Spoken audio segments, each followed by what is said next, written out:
नमस्कार दोस्तों, है कि नहीं। स्वागत है मेरा फिजिक्स के क्लास में आप लोग को। जैसे कि आप लोग को बता रहे थे, है कि नहीं, सोर्सेस और एनर्जी वाला में, तो इसमें आपको सब चीज़ को बता दिए थे। नेक्स्ट आपका जो है दोस्तों, आपका टॉपिक है बायोमास, है कि नहीं। बायोमास है जैव मात्रा। अब जैव मात्रा कैसे कहते हैं, इसको समझने की कोशिश करिएगा। क्या होता है जैव मात्रा, है कि नहीं। यानी पेड़ पौधे और जानवरों के शरीर में निहित जैव पदार्थ को बायोमास कहते हैं, है कि नहीं। यानी जो पेड़ पौधा होता है दोस्तों, देखते होंगे पेड़ पौधा वगैरह को, है कि नहीं। जो पेड़ पौधा रहता है तो उसमें क्या होता है, बहुत तरीका के जैव पदार्थ, यानी जीव जो होता है ना, ये जैव पदार्थ निहित होता है। जैव पदार्थ मतलब क्या हो गया, CO2 हो गया, है ना, कार्बन ऑक्सीजन हो गया, लोहा, ये सब जो पदार्थ होता है उसी को जैव पदार्थ कहते हैं, है कि नहीं। यानी जैव पदार्थ यानी जो जीव को जिंदा रखने में मदद करता है वो जैव पदार्थ होता है कि नहीं। तो वो इसमें क्या होता है, निहित होता है। जैसे कि वसा हो गया, है कि नहीं, वसा इंपॉर्टेंट रखता है, प्रोटीन ये सब वगैरह ज्यादा इंपॉर्टेंट है। तो यही सब चीज ये है कि इसमें पेड़ पौधा में होता है और जानवर में होता है, तो उसी के शरीर में निहित रहता है। जब उसी से जब वो बिना अपघटित हुए, बिना ऑक्सीजन की उपस्थिति में अपघटित हुए, उसी से गैस निकलता है। क्या निकलता है, अथी पदार्थ बनता है, उसी को बायोमास कहते हैं। क्या कहते हैं, बायोमास कहते हैं, है कि नहीं। तो जैव मात्रा ये होता है कि नहीं। उसके बाद आता है दोस्तों, एनर्जी पढ़ रहे हैं तो इसमें आता है चारकोल। क्या आता है, चारकोल, है कि नहीं। चारकोल पहली बार सुन रहे हो तो इसको ऐसे समझिए, जो लकड़ी को जलाने के बाद जो आधा बच जाता है ना, आधा लकड़ी को जलाइएगा, है ना। लकड़ी को आधा जलने के बाद जब बच जाता है तो वही जो बचता है दोस्तों, उसी को चारकोल कहते हैं, है कि नहीं। लकड़ी को जो बहुत बड़ा गट्ठर है, बहुत मोटा लकड़ी है, उसको अगर जलाइएगा और उसका मतलब पूरा भाग नहीं जले, आधा जले और आधा बच जाए, तो वो चारकोल होता है। तो लकड़ी को सीमित वायु की उपस्थिति में जलाने पर जो बनता है उसे हम चारकोल कहते हैं, है कि नहीं। लकड़ी जो होता है दोस्तों, लकड़ी के ये जो चारकोल होता है, ये लकड़ी की तुलना में 2 गुना ज्यादा ऊर्जा मिलता है इससे। क्योंकि लकड़ी को जलाइएगा तो 17 किलो जूल आपको मिलेगा, किलो जूल ऊर्जा मिलता है 1 किलो लकड़ी जलाने पे। और इधर जब उतना जलेगा तो आपको 33 किलो, यानी लगभग उसका डबल, है कि नहीं। 33 किलो यानी उसका लगभग डबल मिलता है। तो लकड़ी की अपेक्षा चारकोल से ऊर्जा दोगुना मिलता है। ये भी पूछ सकता है आपसे क्वेश्चन, है कि नहीं।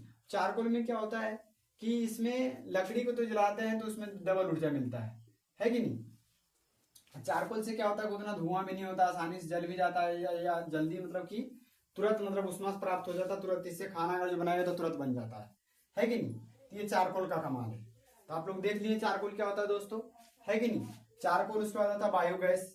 बायोगैस क्या होता है, बायोगैस यानी वैसा गैस जिससे कि जो बड़ा बड़ा जो पेड़ पौधा होता है, पत्ती होता है, जानवर होता है, उसका अपशिष्ट जब मर जाता है तो मरने के बाद दोस्तों, है कि नहीं, वो मरने के बाद क्या होता है, वो बिना ऑक्सीजन की उपस्थिति में जब अपघटित होता है, क्या होता है, अपघटित होता है। और साथ में इसमें मुख्य रूप से गोबर, जो जानवर का जो मल होता है वो गोबर इसका इस्तेमाल किया जाता है। जब उसको अपघटित करते हैं तो एक गैस निकलता है। क्या कर निकलता है, एक गैस निकलता है। उसी गैस को दोस्तों हम लोग जैव गैस कहते हैं, या बायोगैस कहते हैं, या गोबर गैस कहते हैं, है कि नहीं। तो सब एक ही होता है कि नहीं। अब यहाँ पे समझिएगा, ये ज्यादा इंपॉर्टेंट है। पूछता है कि बायोगैस में, बायोगैस का जो मुख्य अवयव होता है दोस्तों वो क्या होता है। तो बायोगैस का वेरी वेरी इंपॉर्टेंट है, मुख्य अवयव जो होता है मीथेन होता है। क्या होता है, मीथेन होता है कि नहीं। अब जो बड़ा बड़ा पेड़ पौधा है वो जो गला, है कि नहीं, और गलने के बाद जो उसमें गोबर डाले, गोबर से जो बिना ऑक्सीजन की उपस्थिति में उससे क्या निकल रहा है कि नहीं, उससे जो गैस निकल रहा है वो गैस में मुख्य रूप से मीथेन होता है। क्या होता है, CH4, यानी मीथेन होता है, कार्बन डाइऑक्साइड होता है, हाइड्रोजन होता है और H2S होता है, हाइड्रोजन सल्फाइड। इसको मीथेन कहते हैं, कार्बन डाइऑक्साइड कहते हैं, हाइड्रोजन कहते हैं, और इसे हाइड्रोजन सल्फाइड कहते हैं, है कि नहीं। तो मीथेन बायोगैस में मुख्य रूप से क्या क्या पाया जाता है, तो मीथेन, कार्बन डाइऑक्साइड, हाइड्रोजन और हाइड्रोजन सल्फाइड पाया जाता है। इसका मुख्य अवयव क्या हो गया दोस्तों, आपका मीथेन हो गया, गोबर गैस और जैव गैस, है कि नहीं। तो बायोगैस उम्मीद करते हैं दोस्तों आपको बढ़िया तरीके से समझ में आ गया होगा। और एक चीज और क्या होता है, घरेलू उपयोग में समझिएगा, है कि नहीं। जब हम लोग के घर में जब जो पारंपरिक चूल्हा जो होता है, जो चूल्हा पे खाना बनता है दोस्तों, तो उससे क्या होता है, जब चूल्हा पे खाना बनता है तो बहुत तरीका का धुआं निकलता है कि नहीं। जिससे क्या होता है, धुआं बहुत मात्रा में निकलता है और प्रदूषण ज्यादा होता है, वायु प्रदूषण। और उतना उष्मा भी नहीं निकल पाता बिल्कुल मात्रा में। पूरा इतना जलाइएगा तो उसका 8% एनर्जी मिलता है, बाकी 92% आपका क्या हो जाता है, वेस्ट हो जाता है कि नहीं। तो ये बहुत खतरनाक चीज है। इसी को चेंजिंग करते हुए, है कि नहीं, आजकल बहुत सारे का ओवन मशीन आ गया है ना, हीटर वगैरह आ गया है, बहुत तरीका का जो इलेक्ट्रिक पे उतना प्रदूषण नहीं करता है वो चीज आ गया है। चारकोल भी कुछ इसी में है, चारकोल से प्रदूषण होता है पर उतना नहीं होता है, उसके अपेक्षा बहुत अच्छा है कि नहीं। तो चारकोल कहा जाता है, यहाँ से क्वेश्चन पूछता है वो कि लकड़ी के तुलना में चारकोल एक अच्छा ईंधन है, क्यों, है कि नहीं। क्योंकि चारकोल अच्छे एक अच्छा ईंधन इसीलिए है क्योंकि चारकोल पे जलाने पे उतना मेहनत नहीं करना पड़ता है, जब ये जलता है तो उतना धुआं उत्पन्न नहीं करता है कि नहीं, और इतना प्रदूषण भी उत्पन्न करता नहीं है, और आसानी से जलता है और ज्यादा ऊष्मा देता है, कम समय लेता है। तो ये इसका फायदा है चारकोल का लकड़ी के तुलना में, है कि नहीं। तो अगर जो आपको मौका मिले कि ये दोनों किसको से खाना बनाना हो तो इससे बनाइएगा तो आपको जल्दी बनेगा, है कि नहीं। चारकोल से बनाइएगा तो आपका खाना जल्दी बनेगा, है कि नहीं। तो ये चीज आपको दोस्तों समझ में आ गया होगा। फिर आपको नेक्स्ट बताते हैं, ठीक है।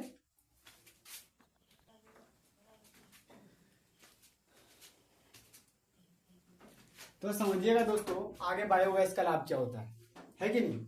बायोगैस का लाभ में देखिएगा दोस्तों, बायोगैस बोलिए या जैव गैस बोलिए या गोबर गैस बोलिए, तीन एक ही होता है कि नहीं। बायोगैस के लाभ में पहला होता है दोस्तों कि सरल है, ये भी क्या है, बायोगैस बनाना उत्पन्न करना, इसको आप, है कि नहीं, ग्रामीण क्षेत्र में भी आसानी से इसको स्थापित कर सकते हैं, है कि नहीं। बहुत इससे फायदा होता है, बहुत लाभ होता है। पहला फायदा है कि बिल्कुल आसान विधि है, कोई भी इसको गांव पे भी घर पे भी बना सकता है, ग्रामीण क्षेत्र में इसको लगाया जा सकता है। ग्रामीण क्षेत्र में लग जाएगा तो क्या होगा, बहुत सारे फायदा होगा, इतना प्रदूषण नहीं होगा, उतना जलावन नहीं जलेगा तो प्रदूषण नहीं होगा, पर इसमें फायदा दिखेगा तो और इसका लोग इस्तेमाल करेगा।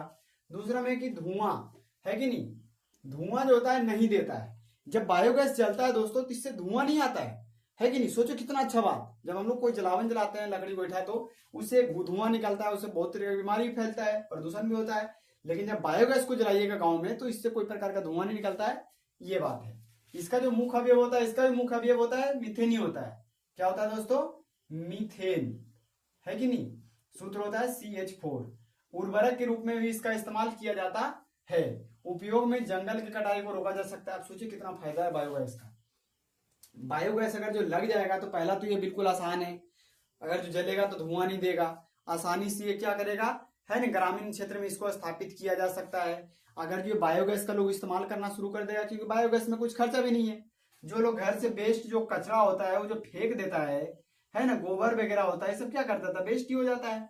अब यही गोबर से, कूड़ा कचरा से ये तो बनता है ना दोस्तों, यही कूड़ा कचरा का जो फेंक के नहीं, उसको ऑक्सीजन की अनुपस्थिति में अगर जो चैम्बर एक रहता है कि नहीं, एक बंद चैम्बर रहता है, उसमें क्या करता है, ऑक्सीजन इसमें जाने ही नहीं देता है।